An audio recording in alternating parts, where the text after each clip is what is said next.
Hi guys, in today's video we're going to talk about compound interest. I would argue compound interest is probably one of the most effective, sure ways of building financial wealth. However, most people don't even think about it when making day-to-day decisions. And I can relate, I've been there myself. And what helped me is laying out a strategy that showed me exactly what I was working towards. And I did this by taking these 3 steps. So step number 1, come up with how much investment income you would need to live your desired lifestyle. Step 2, divide that number by 4%. 4% represents the amount you will be withdrawing each year. And the number that you see in front of you is the total amount you would need to save. And at first sight, that number might look very intimidating and even seem unattainable. But that is where we implement the final step in the process. So step 3 is we're going to get there by taking advantage of compound interest. So stick around and let me show you how. It's going down tonight, we're on the scene again, but you can hang with us if you need a friend. So put your sneakers on and tie your laces up, cause when we hit the ground, yeah, we gon' light it up. Tonight we're gonna rock the boat, we're gonna tear it up wherever we go. Rock the boat. So first, let's define compound interest. So it is the interest an investor earns on the original investment plus all the interest earned on the interest that was accumulated over time. Another way of looking at it, it is interest earned on interest. Let me give you a quick example. Let's say you have $10,000 that you invested into an investment that generates a 10% annual return.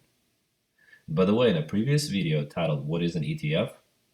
I provide 3 examples of investments that have generated that type of return in the last 20 years. But back to this example. So your principal or your starting amount is $10,000.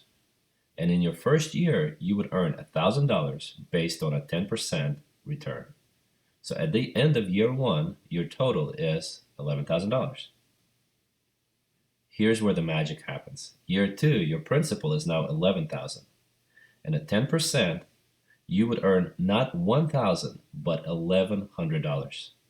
You would earn the same $1,000 based on the original amount of $10,000. But then you're also going to earn an additional $100 based on the interest that you earned in previous year. So that is what I mean when I said earlier, you're earning interest on earned interest. So next, let's talk about why should we think about compound interest when making financial decisions. And I think this chart tells a very effective story. So what you see here is the required monthly savings by age to become a millionaire by 65, assuming a 10% annual return on your investment. First, I want to point out, if you start early, it is much easier to get to your financial goal than if you wait later in life. At 25 years old, you only have to save $158 per month to reach $1 million. Let that sink in. And know that time is probably one of the most important variables when it comes to investing. So make time your friend. Leverage time. In this specific example, by the time you're 40 years old, you will have over $65,000. And every year, you're adding about $1,900 through savings. That's $158 per month times 12.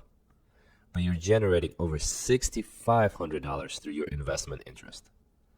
And that is the beauty of compound interest. By the time you're 65 years old, you would have an asset that's producing $100,000 per year completely on its own. Imagine living a life where you can spend your time doing whatever you want and your investments are generating the same amount that you would be as now when you're going to work every single day.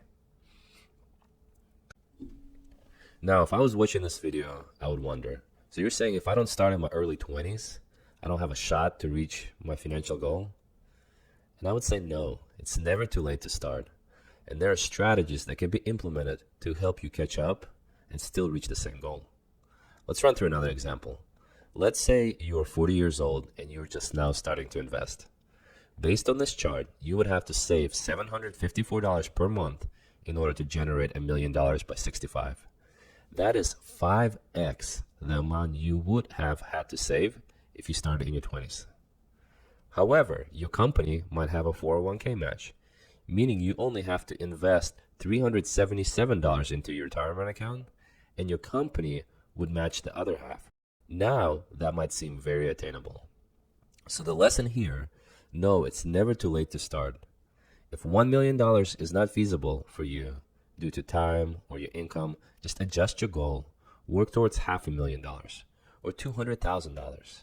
It's better than doing nothing at all. This is always my favorite part. We're going to take what we learned and apply the 3 steps discussed in the intro. And to help with the process, I built a tool that calculates the required monthly savings you will need to reach your specific income goal. This calculator is completely free and can be accessed through the Paladin newsletter. All right, guys. So what we're trying to solve for is how much you would need to save each month in order to generate X amount of passive income in the future. So step 1, you would want to input the annual amount of passive income you're working towards. So as an example, let's say you want to earn $35,000 a year from your investments.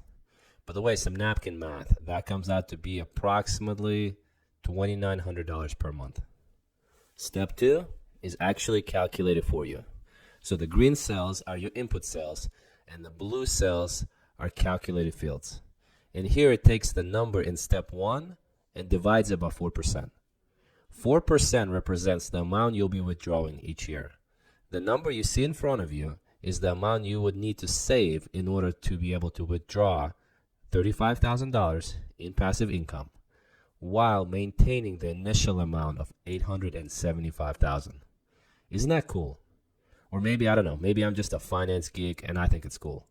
But what I'm saying here is you will be able to withdraw $35,000 in passive income each year while maintaining an nest egg of $875,000. So you would not be taking away from that balance as long as the market can generate a 4% annual return, which in my opinion is pretty realistic.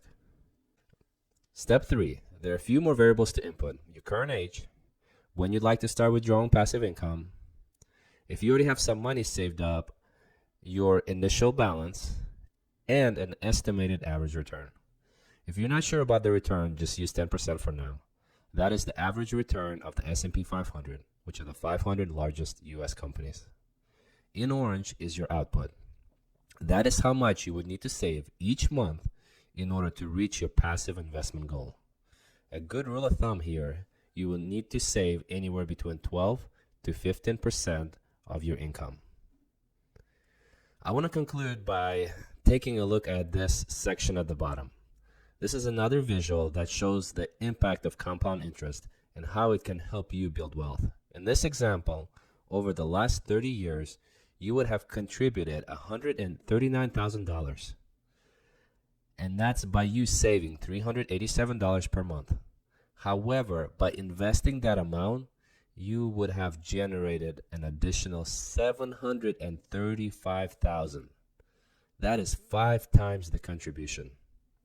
So keep this in mind when making day-to-day financial decisions. And I'm not saying be frugal. I'm not. However, I am saying take that very first step. Make a plan. Go through these 3 steps that we just went through. That way you know exactly what you're working towards. I hope you enjoyed this video. Please don't forget to show your support by hitting the like button and following this channel. And I'll see you in the next one.